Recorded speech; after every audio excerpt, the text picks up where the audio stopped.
Siswa dan siswi kelas 9, hari ini adalah pertemuan kita yang ketiga. Hari ini saya akan memberikan rangkuman dari materi kita di bab 1, yaitu tentang dinamika perwujudan Pancasila sebagai dasar negara.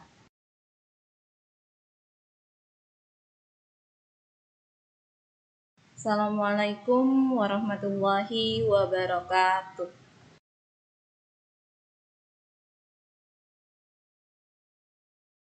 Sebelum kita memulai rangkuman materi kita di bab 1, kita akan menyanyikan lagu Indonesia Raya terlebih dahulu.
Nah, sekarang kita langsung masuk kepada rangkuman materi kita di bab 1, yaitu tentang dinamika perwujudan Pancasila sebagai dasar negara.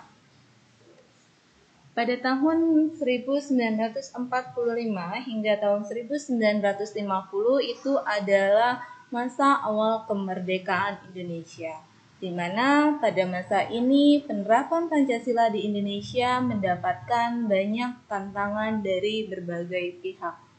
Pihak Belanda masih ingin menguasai Indonesia dan melaksanakan agresi militer.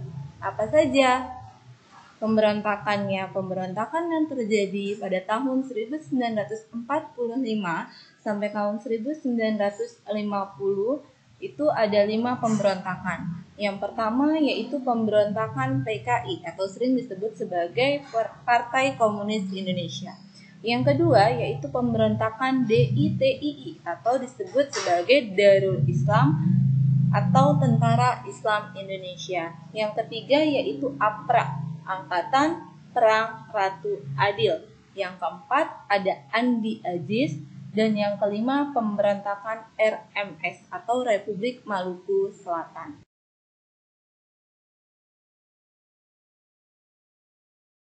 Partai Komunis Indonesia atau sering disebut sebagai PKI memberontak pada tahun 1948 di kota Madiun, yaitu yang berada di Jawa Timur. Nah, kota Madiun ini dijadikan sebagai basis pemberontakan. Pada tanggal 19 September 1948, Musso atau tokoh PKI yang pada tahun 1926 melarikan diri ke luar negeri setelah PKI gagal melakukan pemberontakan terhadap pemerintahan Belanda. Kemudian memproklamasikan berdirinya Negara Republik Soviet Indonesia. Apa tujuannya? Tujuan Musso yaitu untuk merebut kekuasaan dan mengganti dasar Negara Republik Indonesia yang berdasarkan Pancasila dengan komunisme.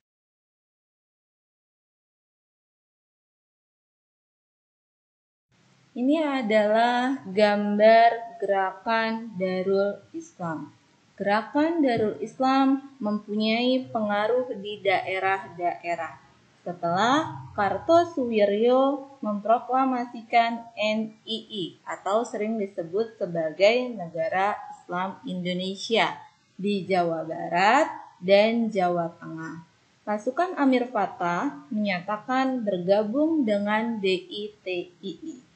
Kemudian Amir Fattah memproklamasikan berdirinya Darul Islam pada tanggal 23 Agustus tahun 1949, di mana pemberontakan DITII di kedua wilayah ini segera ditumpas oleh tentara yang didukung rakyat Indonesia.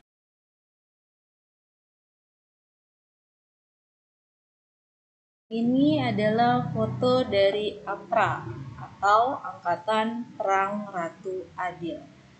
Nah, tujuan dibentuknya APRA ini untuk mempertahankan bentuk negara Pasundan di Indonesia dan mempertahankan adanya tentara sendiri.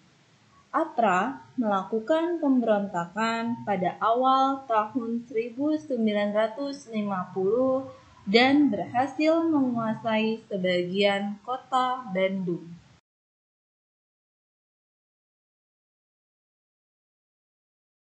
Ini adalah foto dari pasukan Andi Aziz.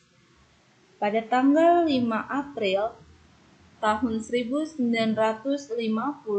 anggota pasukan Andi Aziz menyerang markas tentara Indonesia yang bertempat di Makassar.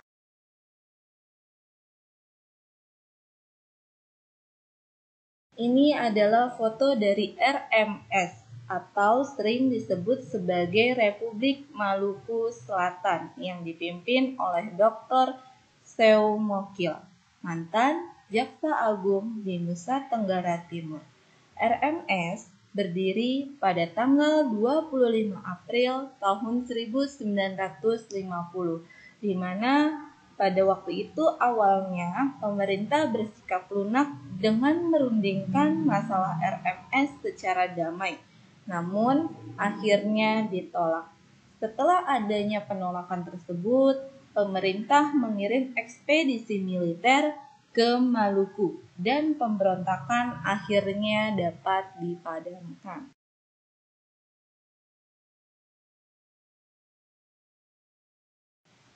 Pada masa tahun 1950 hingga tahun 1959, dasar negara tetap Pancasila. Tetapi pemerintahan yang liberal saat itu lebih menekankan pada hak-hak individu. Pada masa itu terlaksanalah pemilihan umum pertama di Indonesia, yaitu pada tanggal 29 September tahun 1955.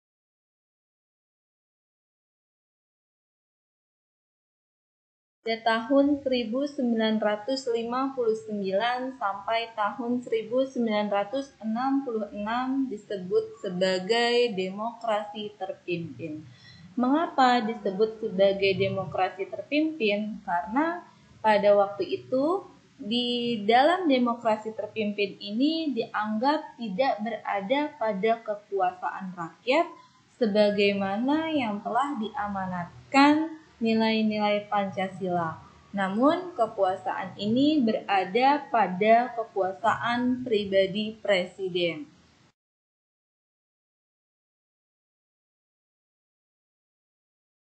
Pada tanggal 12 Januari tahun 1966 terjadi demonstrasi mahasiswa dan rakyat yang menyampaikan beberapa tuntutan. Demonstrasi tersebut dikenal sebagai 3 tuntutan hati nurani rakyat atau disingkat sebagai Tritura.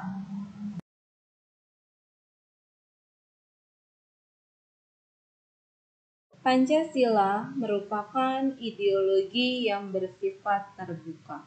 Apa maksudnya? Maksudnya Pancasila bersifat aktual, dinamis, antisipatif, dan senantiasa mampu menyesuaikan dengan perkembangan zaman, pengetahuan, dan teknologi, serta dinamika perkembangan aspirasi masyarakat.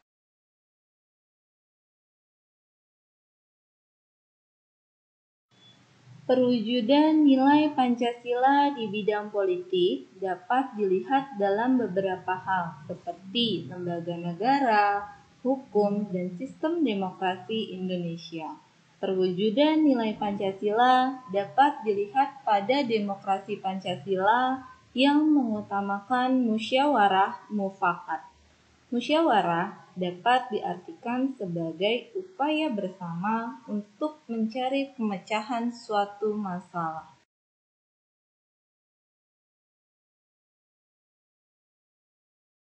Perekonomian nasional. Perekonomian nasional diselenggarakan berdasarkan asas demokrasi ekonomi dengan prinsip keadilan, kebersamaan, efisiensi, berkeadilan, berkelanjutan, berwawasan lingkungan, kemandirian, serta menjaga keseimbangan kemajuan dan kesatuan ekonomi nasional.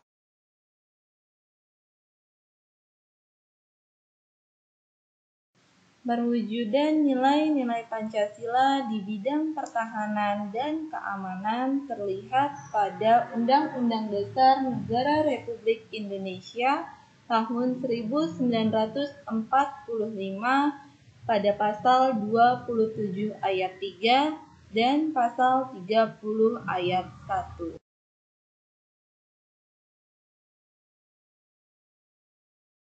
Demikian rangkuman materi bab 1 tentang dinamika perwujudan Pancasila sebagai dasar negara. Kurang lebihnya saya mohon maaf. Wassalamualaikum warahmatullahi wabarakatuh.